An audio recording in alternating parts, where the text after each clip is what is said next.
Got like ostrich leather probably. 140 mile an hour speedometer.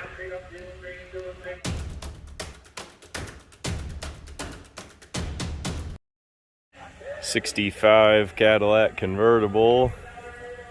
This is a very, very nice car. Very well preserved. 65 and 6 Cadillacs are almost identical. Best way for me to tell them apart is little data tag there. This car has a tilt column.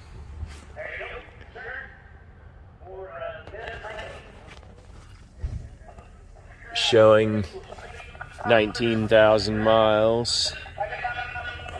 Just never know on one of these. It could be original, it could be turned over, it could be restored and zeroed, which I really disagree with. I think the mileage on the car should be the mileage on the car.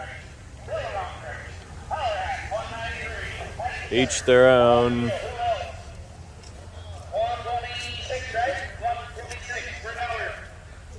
Be a 429 V8 in this.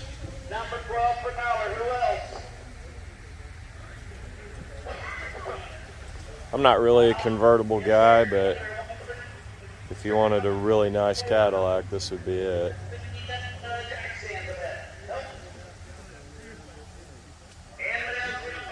Ford pickup should be about a 54. Pretty stock body, probably 289 or 302 someone's put in there.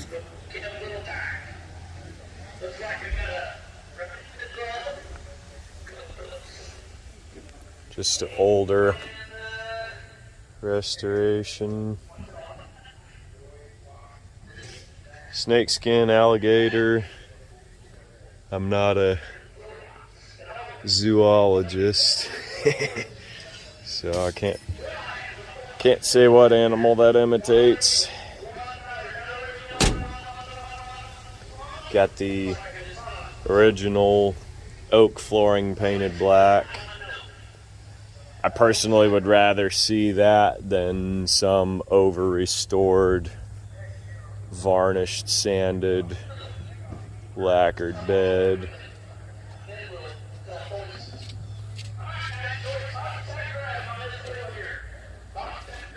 Original suspension. Yeah. Original suspension, updated motor. Got a 65 Riviera. 65 is unique because it had the 1 year only hidden headlights.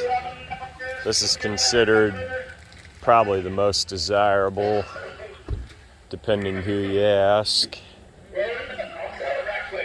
Engine appears to be rebuilt. Either a 401 or a 425. There's a rib on the back of the bell housing area of the block where you can feel where that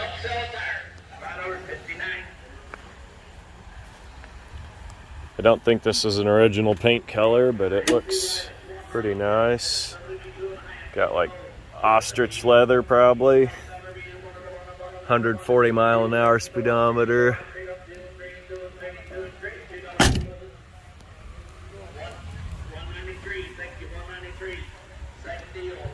Just starting to rain out here. Such an iconic body style. There you go. Same deal right there.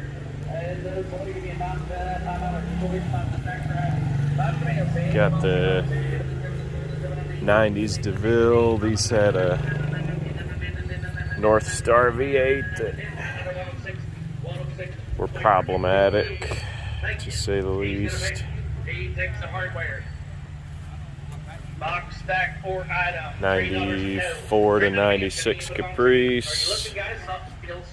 These had 4.3 V6 standard or the V8. This one's the tune port V8. Same as a Corvette. Electric water pump from the factory.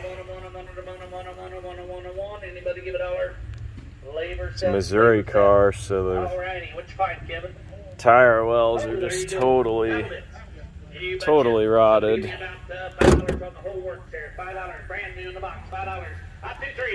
It's me, 2, 3, 4, 91 and 92 had the fairings. I call it that. It's just a lower quarter panel, skirted quarter panel, and then traditional buyers really like the big open wheel arch, so they revised the body and sales went up after that. I personally like the original look. Has a pure design element to me.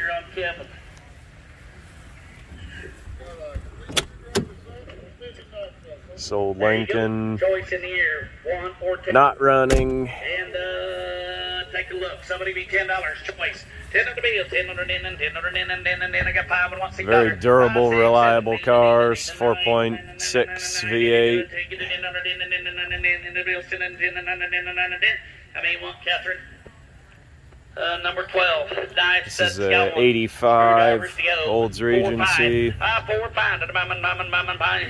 85 was a split year as far as front wheel drive and rear wheel drive. The Delta 88 was still rear wheel, and the 98 moved to the front wheel drive chassis.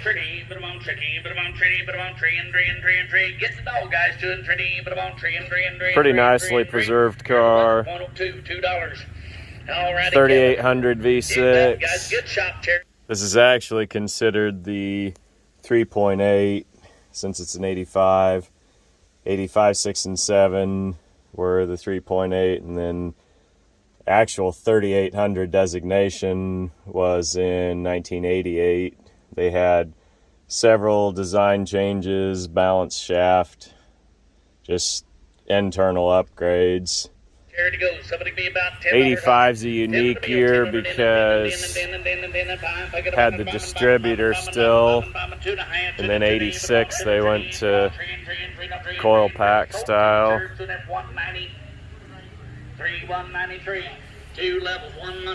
Mazda Miata, fishing boat. Give a $1. Dollar bill, 1, 2. Gotta be 2, sir. 2, $2, doing. Then we've got the 6456 GMC wheat truck. Alrighty. You betcha. All the at least if you're in Kansas, it's a wheat truck. V6. Give a $1. Did you say 2? Converted a lot of gasoline into marginal power and noise. There you go, choice in the air. I've never seen such Choice a in good the air. bumper on a farm truck before. Yeah. 2.5, 13, 4, 5, 6, but I've got to be $6. Some people love those V6s. I just think it's a marginal, thirsty, old lump. Cool Southwest seat cover. GMC had their own unique dashboard, different from Chevrolet's. Cool truck.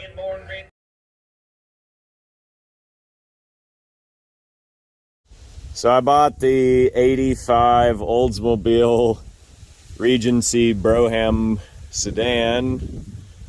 The Brougham is the top trim level, so little more interior details. Vinyl top, I think, was part of that package, but I'm not exactly certain on that.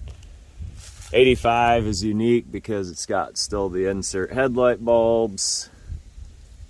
See the interesting updated rocket and the vintage 40s era emblems, so you kind of get the best of both worlds. There were a lot of older senior citizens that bought these cars, and so that old head ornament design was probably a means of showing them the heritage of these cars. See it repeated again there on the B post. They did unfortunately lose the key for this car, but the mechanic knew what he was doing and took it apart nicely. And so basically just needs that ignition cylinder replaced. These steering columns, they can commonly get wobbly. There's screws in there, but this one has not had that happen. There's a little bit of flex to that wheel, which is just because the lock plate and the other parts have been removed. Pretty clean car. See the stack of receipts there on the seat. She was well maintained. These old cars, believe it or not, have antique status now in Kansas. They've hit 35 years old, and so something like this, it's well maintained. They're very durable, efficient vehicles. Good part of these is that they have iron heads and an iron block. So unlike aluminum heads on an aluminum block, they can take heat a lot better and not tend to pop head gaskets. The transmission is always kind of the Achilles heel of these cars. They might go 150,000 miles, give or take, maybe more, maybe less. The engines will go 300,000 miles, so it's worth rebuilding a trans, because that's like $1,500, $2,000 job. And you can get twice the life of a car versus spending 30 grand for some questionable new lump. And if you hear some of the stories coming out about these 2010 to current vehicles, it may make you decide that an old one like this is a better route to go, at least for me personally. These 85 engines are just cool because it's got the aluminum ribbed valve covers. It's got the conventional HEI distributor there. These were really just a legendary engine. They came out in the 60s, and GM sold this design to AMC, which was Jeep at the time. They sold it, and they were into the performance market, muscle cars, and so they sold this engine to Jeep because they didn't think they would need it. And then the gas crunch happened, and then in the 70s they actually bought it back, and then it was run for a long time in the front wheel drive cars. So like the early 60s to the early 2000s, this engine was around for right around 40 years, which is pretty unique achievement and accomplishment. Buick based engine, but it was put in all the front wheel drive cars, Pontiac Bonnevilles, LeSabres, Buick Park Avenues, these Oldsmobile 98s and the 88s. 85 was a really neat year because that was the only year of these cars that the Oldsmobile diesel V6 was also available. This car, unfortunately, has a rod knock, they said, but the thing's been super well maintained. There's a stack of receipts in the inside there, and you can see like the AC's been updated. So who knows? I looked up on eBay, and a set of main bearings and rod bearings are cheap, like probably 30 bucks to try, and hopefully slap a set of those in there and could potentially see this thing come back to life again. this point, I need to have some mechanical help, because right now at the shop, just with me, it's pretty much at the point where I can deal with moving the vehicles and getting them in, getting them out, and that's about what I have time for, in addition to finishing the garage and helping out Joe or anybody else that needs it. So this car, hopefully find somebody out here to help me out at the shop and get some help getting it back going again. Since this is Mr. Goodpliers, the channel that gives you more, enjoy this bonus content of the 1985 Oldsmobile Regency Brougham Coupe. Coupe was a kind of slow seller, and so they were only built 85, 6, and 7 on the front wheel drive platform. So they are kind of obscure, and being a two-door would have some potential for collector value. This car is probably the wildest, craziest story of just about any of the well over 1,000 cars that I've had. Probably 1,500 at this point. This car, as plain and average looking as it is the survivor of a lightning strike. So I'll show you right there on the windshield. You can see the center, basically, of that star crack and the little brown burn area. This car was in a residential neighborhood on the Missouri side of Kansas City, kind of similar to where we're at. There were 50, 100-foot trees all around it, telephone poles, two-story houses, and for whatever reason, this car, sitting 4.5 feet tall, got struck by lightning. So they said they were in their house, it was kind of rainy, and the neighbor called and said, "Hey, your car's on fire." So you can look in there. Unfortunately, the door panel, they threw it away, but it had been burned. You can see, obviously, burned into the dash there.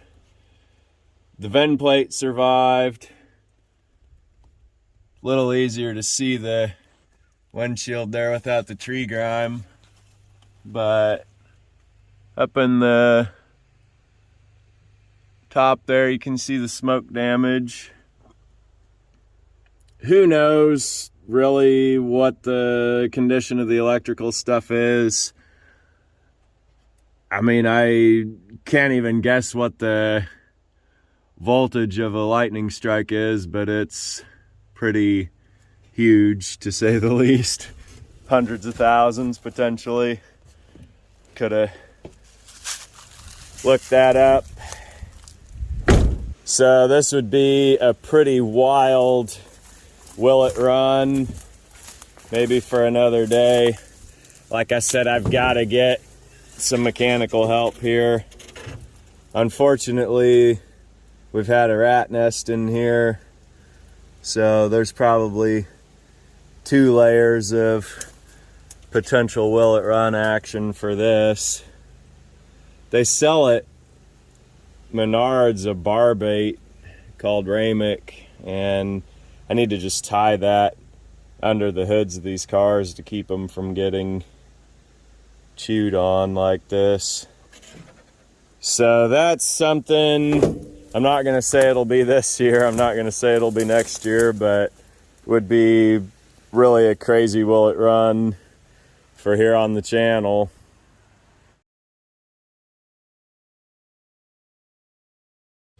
You want to put in a bid on any of them?